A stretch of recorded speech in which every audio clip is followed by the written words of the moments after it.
প্রিয় চাকরি প্রত্যাশী বন্ধুরা, আসসালামু আলাইকুম। আশা করি আল্লাহর রহমতে আপনারা সকলে ভালো আছেন। তো ১৯তম শিক্ষক নিবন্ধন কবে থেকে আবেদন শুরু এবং আবেদনের ক্ষেত্রে শিক্ষাগত যোগ্যতা এবং আবেদনের ক্ষেত্রে যে বিষয়গুলো সিলেবাস পরিবর্তন করা হয়েছে, সম্পূর্ণ কিছুই বিস্তারিত আজকের এই ভিডিওটিতে তুলে ধরা হবে। সাধারণত এনটিআরসির নতুনভাবে পরীক্ষা নেবে নতুন নিয়মে, এবং আবেদন শুরুর তারিখ, শেষ তারিখ এবং আবেদন কিভাবে করতে হবে, এভরিথিং সব কিছু জানতে পারবেন আজকের এই ভিডিওটির মাধ্যমে। তো ভিডিও শুরুর প্রথমেই আপনি যদি অল জব নিউজ বাংলাদেশ এই চ্যানেলে প্রথমবার এই ভিডিওটি দেখে থাকেন, তাহলে আমাদের এই চ্যানেলটিকে সাবস্ক্রাইব করে রাখবেন, notification bell button all press করে রাখবেন, এই ভিডিওটিতে একটি লাইক করে দেবেন। আর যারা ইতিমধ্যে আমাদের এই চ্যানেলটিকে সাবস্ক্রাইব করে পাশে রয়েছেন তাদেরকে অসংখ্য ধন্যবাদ। আর যারা আমাদের ফেসবুক পেজে ভিডিও দেখছেন, ফেসবুক পেজটি অবশ্যই ফলো দিয়ে রাখবেন নিয়োগ সংক্রান্ত সকল আপডেট আমাদের ফেসবুক পেজে পেতে। তো আর কথা না বাড়িয়ে চলে যাচ্ছি মূল বিষয়ে। তো দেখতে পাচ্ছেন এখানে ১৯তম নিবন্ধনের নিয়ে সুখবর দিলেন এনটিআরসির চেয়ারম্যান, অর্থাৎ এনটিআরসির চেয়ারম্যান ১৯তম শিক্ষক নিবন্ধন নিয়ে সুখবর দিয়ে দিয়েছেন। তো দেখতে পাচ্ছেন এখানে বেসরকারি শিক্ষা প্রতিষ্ঠানের শিক্ষক নিয়োগের ১৯তম শিক্ষক নিবন্ধন বিজ্ঞপ্তি প্রকাশের কার্যক্রম দ্রুত সময়ের মধ্যেই শুরু হবে। ফেব্রুয়ারির প্রথম সপ্তাহে রেজিস্ট্রেশন কার্যক্রমের শুরুর পর শূন্য পদের তথ্য সংগ্রহের পর ১৯তম নিবন্ধনের বিজ্ঞপ্তি প্রকাশ করা হবে। অর্থাৎ ফেব্রুয়ারিতেই রেজিস্ট্রেশন সম্পন্ন করবে। রেজিস্ট্রেশন সম্পন্ন করার পর ১৯তম নিবন্ধনের বিজ্ঞপ্তি প্রকাশ করা হবে। তারপরে দেখতে পাচ্ছেন সোমবার ১৯শে জানুয়ারি দ্য ডেইলি ক্যাম্পাসের সাথে আলাপকালে এসব কথা জানান বেসরকারি শিক্ষক নিবন্ধন প্রত্যয়ন কর্তৃপক্ষ এনটিআরসির চেয়ারম্যান মোহাম্মদ আমিনুল ইসলাম। এনটিআরসির চেয়ারম্যান বলেন, ১৯তম নিবন্ধনের বিজ্ঞপ্তি প্রকাশের জন্য সিলেবাস চূড়ান্ত করা হয়েছে। এখন সপ্তম বিশেষ গণবিজ্ঞপ্তির যোগদান প্রক্রিয়া শেষ হবার পর শিক্ষা প্রতিষ্ঠানের রেজিস্ট্রেশন কার্যক্রম শুরু করা হবে। ফেব্রুয়ারির প্রথম সপ্তাহের মধ্যেই আমরা এই কার্যক্রম শুরু করতে চাই। রেজিস্ট্রেশনের প্রক্রিয়া শেষ হবার পরপরই অনলাইনের শূন্য পদের তথ্য সংগ্রহ করা যাবে। আগামী মার্চ মাসের ১৯তম শিক্ষক নিবন্ধন বিজ্ঞপ্তি প্রকাশ করা হবে কিনা এমন প্রশ্নের জবাবে বলেন আমিনুল ইসলাম, আরও বলেন, আমরা চেষ্টা করছি দ্রুত সম্ভব ১৯তম শিক্ষক নিবন্ধনের বিজ্ঞপ্তি প্রকাশ করব। অর্থাৎ ফেব্রুয়ারি মাসেই রেজিস্ট্রেশনের পরে সাধারণত ফেব্রুয়ারি মাসে রয়েছে নির্বাচন। তো নির্বাচন হবে ১২ তারিখে। তো ১২ তারিখের নির্বাচনের পরেই সাধারণত রেজিস্ট্রেশন শুরু হবে। রেজিস্ট্রেশন শুরু হওয়ার পরপরই এই বিজ্ঞপ্তি যেহেতু প্রকাশ করবে, সাধারণত আমরা ধরে নিতে পারি মার্চের প্রথম সপ্তাহে এই বিজ্ঞপ্তিটা প্রকাশিত করতে পারে।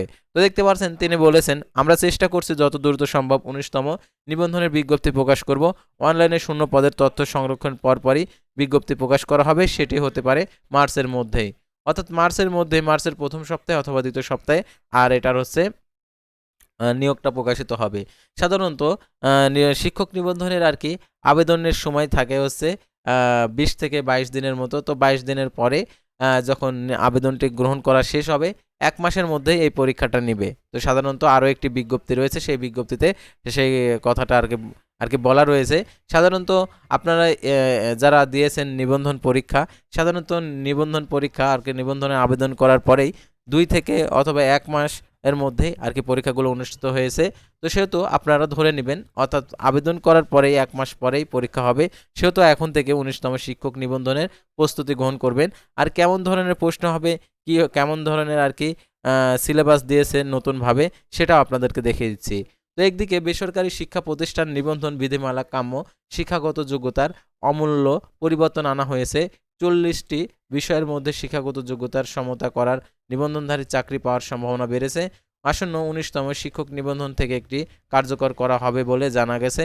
নতুন নিয়োগ পদ্ধতি যেসব পরিবর্তন এনেছে, নতুন নিয়োগ পদ্ধতিতে স্কুল, কলেজ, মাদ্রাসা, কারিগরি বিভাগ ৩ বিভাগের জন্যই ২০০ নম্বরের পরীক্ষার প্রস্তাব করা হয়েছে। যদিও স্কুল, কলেজ, কারিগরিতে ১০০ নম্বর সাবজেক্ট এবং ১০০ নম্বরের জেনারেল এবং মাদ্রাসার জন্য ১৪০ সাবজেক্ট এবং ৬০ নম্বরের জেনারেল প্রস্তুত করা হয়েছিল। তবে এভাবে বিভাজন করলে বৈষম্য তৈরি হতে পারে বলে মনে করছে শিক্ষা মন্ত্রণালয়। এজন্যই ৩ বিভাগের জন্য নাম্বার প্যাটার্ন একই রকম রাখার চিন্তা করেছে। এ বিষয়ে শিক্ষা মন্ত্রণালয়ের এক কর্মকর্তা দ্য ডেইলি ক্যাম্পাসকে বলেন, পরীক্ষার পদ্ধতি নিয়ে আলোচনার অনেক ধরনের প্রস্তাব করেছে। স্কুল কলেজ ও কারিগরির জন্য একই রকম এবং আবার মাদ্রাসার জন্য অন্যরকম তিন বিভাগের জন্য পৃথক পদ্ধতি করা হলে এক প্রকার বৈষম্য করা হবে। সেজন্য আমরা তিন বিভাগের জন্য একই রকম পরীক্ষা পদ্ধতি ভাবছি। সামনে এনটিআরসির বোর্ড সভার বিষয়টি আলোচনা করা হবে, অর্থাৎ বোর্ড সভার আলোচনার বিষয়টি আর কি আলোচনা করবে। তো আলোচনা করলে অবশ্যই আপনাদেরকে জানিয়ে দেওয়া হবে আমাদের চ্যানেলে অথবা ফেসবুক পেজে। তো দেখতে পাচ্ছেন পরবর্তী মন্ত্রণালয়ের সভার একটি চূড়ান্ত করা হবে। জানা গেছে যে আগের এনটিআরসি এর নিবন্ধন পরীক্ষায় কখনো প্রার্থীদের ভাইবা নাম্বার যুক্ত করা হয়নি। প্রথমবারের মতো ভাইবার নাম্বার যুক্ত করা হবে। নতুন বিধিমালায় ভাইবার নাম্বার যুক্ত করা হবে। এ ব্যাপারে ইতিবাচক শিক্ষা মন্ত্রণালয়। এছাড়া প্রথমবারের মতো 19তম নিবন্ধনের বিজ্ঞপ্তি প্রকাশের দিন থেকে বয়স গণনা করা হবে। এ বিষয়ে মাউসি এক কর্মকর্তা দ্য ডেইলি ক্যাম্পাসকে বলেন, বিসিএস এর সব ধরনের চাকরির পরীক্ষার ভাইবার নাম্বার যুক্ত করা হয়। আমরাও এনটিআরসির নিয়োগ পরীক্ষার ভাইবার নম্বর যুক্ত করার মতামত দিছি। ভাইবার নম্বর যুক্ত না হলে প্রার্থীর মেধা যাচাই করা সম্ভব না। আশা করি আমাদের মতামত শিক্ষা মন্ত্রণালয় গুরুত্ব সহকারে বিবেচনা করবে। তো সাধারণত এই বিষয়গুলো আর কি তুলে ধরেছে। আর এনটিআরসির নিয়োগ বিজ্ঞপ্তি প্রকাশিত হওয়ার সাথে সাথে আপনারা জানতে পারবেন আমাদের ইউটিউব চ্যানেলে এবং ফেসবুক পেজে। আমাদের ইউটিউব চ্যানেল এবং ফেসবুক পেজের সঙ্গেই থাকুন। আল্লাহ হাফেজ।